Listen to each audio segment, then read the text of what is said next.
Ils étaient nombreux à venir visiter cette partie jusque-là inconnue de l'abbaye de Royaumont. Près de 3000 personnes ont fait le déplacement ce week-end pour découvrir ce palais abbatial du XVIIIe siècle et surtout les objets et meubles qu'il recèle, tableaux, argenterie, malles, datant tous de 1760 à 1810. Certains sont même de véritables œuvres d'art qui auraient leur place dans un musée. C'est le cas de cette table de 1805 en bronze patiné et doré. Estimée entre 500 et 800 000 euros, elle est la pièce maîtresse de l'exposition. On ne sait pas pour qui elle a été commandée. On sait en revanche a priori qui l'a exécutée. Thomire, un des plus brillants artisans du tournant des XVIIIe et du XIXe siècle. Il avait travaillé pour le roi avant la Révolution. Il a réussi à survivre à la Révolution. Et au tout début du XIXe siècle, il continue à exécuter les pièces d'une virtuosité inouïe. Et c'est véritablement un de ses chefs-d'œuvre.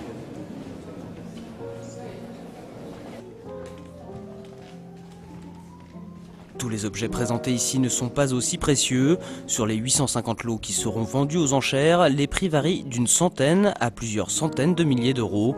Entre les deux, par exemple, cette petite boîte réalisée en ivoire au début du 19e siècle.